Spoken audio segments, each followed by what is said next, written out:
July 16th, 8 a.m. and now it's 80 degrees. Doing its July thing. Inching up quickly, getting hot, turning, by noon this will be a glaringly hot summer hellscape. It just gets hotter than heck out here. I showed you this, where how I'm going to use part of that area as a greenhouse, but not a greenhouse, but as a plastic covered storage space for my tools and for my other winter things. But I think what I'm going to do is go ahead and cover the front part of that area with a tarp. I've already bought the tarp, so that I will have, and I'm going to cut out some of these morning glory vines to create a window, a place to sit, because it's 10 degrees cooler inside there than it is out here in the sun. And I know because I did that yesterday. I tried it. But today I'm writing an ode to autumn. Not O-D-E, yes, that too, but O-W-E-D. I started talking about the seasons of life. I'm in autumn. And while most people just hate getting older, and I can't say that I love it, I don't love getting older and fatter and more crippled. I have arthritis. I don't love that. But I love the fact that I've learned so many things along the way. And it is cliche, you know, cliches. People are always saying, that's such a cliche. Well, it's cliche because it's so truthful. And people have said it so many times that now people are tired of hearing it because it's cliche. Well, guess what? Probably the greatest cliches are some of the biggest reflections of truth. But anyway, I've showed you the other end and how I have trumpet vine coming from that direction. Well, this is Sweet Autumn Clematis, Ode to Autumn. Native gardeners hate Sweet Autumn because she didn't come from Mississippi. Well, guess what? She's invasive. They're, invasive weeds, not native. I say if she's invasive, invade me. I have a whole, I think that must be about 20 feet from this end, maybe longer than, from this end of this covered area to the other end. I have to measure, but it's at least 20 feet. And it's not too cute from the other side. Invade me.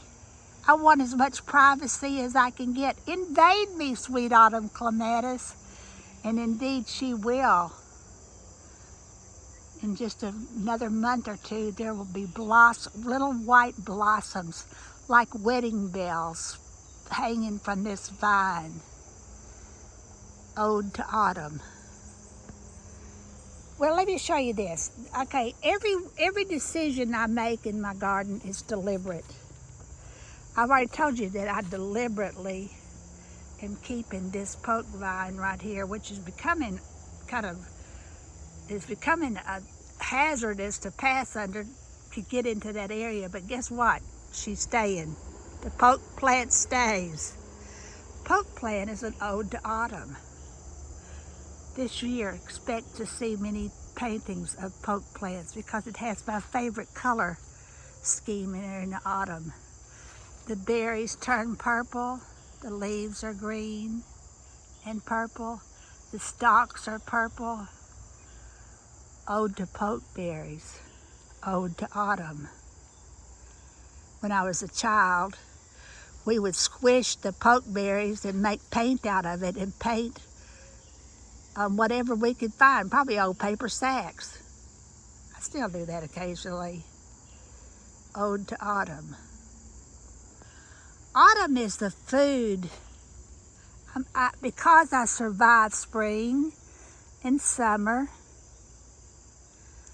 God has allowed me to enter the autumn of my life. Autumn is a blessing. I just a week ago, I opened an email that I have not opened for years from one of my old boyfriends who's dead now. And he became a psychologist. So he and I kind of understood each other even more, I think, as we got older than we did when we were younger. And I was talking to him about Thomas Wolfe and You Can Never Go. We were from the same area in the Boot Hill. He moved to Florida, and I've moved everywhere. I'm chasing my tail. I've moved so many times. And I told him, we were talking actually in email, and that's another thing that I had to say hallelujah for, is my messages in what I've written to people in emails that now are fodder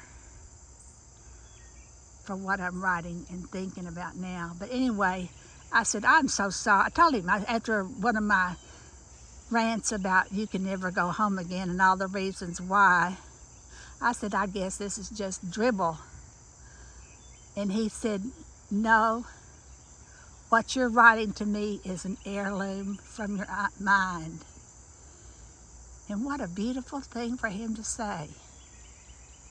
And it is. Memoir is an heirloom from your mind. I write memoir all the time. Every day I'm out here, I talk about my grandparents, my grandmother and my mother and my daddy. Well, I leave my grandfather out. He was working so hard trying to keep everybody else supported. But guess what? He bought me my first guitar. I was a folk singer without a guitar. Tried a ukulele. That doesn't make a very fabulous, it makes a plinking sound. A guitar can be sonorous. My grandfather bought me my first guitar. He also bought me a BB gun. It was yellow, an Annie Oakley BB gun. It was golden yellow. He bought me a BB gun so we could sit outside in the swing in my grandparents' backyard and pop caps. Just for the fun of it, to pop caps. Well, in this little space, I also have this forsythia, which is the first sign of spring. I love seeing, because just as I love autumn, I love spring. And guess what? April comes, she will. And probably even before April, this bush right here is covered with yellow, glorious yellow blooms. Well, look what else I'm allowed to stand here. Johnson grass. Well, everybody knows that's a weed. Well, is it? Johnson grass reminds me of the ball fields where we played softball. That field was two doors down from my house where I grew up. There was an empty lot there. I couldn't play softball because I do not have the gift, any kind of sports ability. But I sat in the field and made clover chains. By autumn, the clover chains had turned into Johnson grass, and I watched it sway and bend and sway again. When I was in Mississippi, I was in a garden club, and we had a well, I'm in Mississippi again, but one of the times I was in Mississippi before, I was in a garden club, and there was we had a flower exhibit, and we were assigned a painting to interpret with flowers. Well, my painting was a watercolor of an old barn out in the field, and I dared to do something that I don't think anybody else in Mississippi gardener would dare do. I made my exhibit, my flower arrangement out of Johnson grass. My mother-in-law was horrified. But guess what? I won in my division, because that's what that painting was about. That barn in that old field was about Johnson grass. Don't deny things because they're part of who you were some time ago. Well, I need to look this up to be sure, but William Faulkner said, the past isn't over. The past isn't even the past. It is there whether you acknowledge it or not. Some people, and I know several people like this, some in my own family, who do everything they can to repress the past. I am not part of my past. Well, guess what? Good luck with that. You're either willingly marching into a huge shutdown, emotional shutdown, but this person I'm thinking about is emotionally shut down anyway. So I don't know that she'll ever know it. Ignorance is bliss. They always said it, and it's probably true. But let me show you something that I planted deliberately. And I'll have pictures of this from past gardens, and it's just begun to come up. This is a rudbeckia. This is the common rudbeckia. I think Goldstra, but I'm not quite sure. I'm going to have to look this up. I need to pull this up because I've crumpled it building my new thing. And behind it is purple fountain grass. This will be in just August. By September, probably late in August, this will be a glorious looking place. And by Halloween, I'll put my pumpkins right here, and you will see a pumpkin song that you will never forget, or at least I don't forget it. You probably can forget it real easily, but I don't forget it. I don't forget the times I've done that in the past, and this time I started early. I planted both of these in April. This little rudbeckia here. This is the old field rudbeckia that you find out in the country, in the fields, and in the forests, out in the woodlands and in the meadows, just growing wild. And sweet autumn,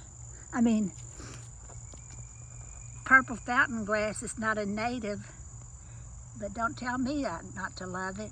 This will have a glorious show, and I will keep you posted on that. Features of coming attractions.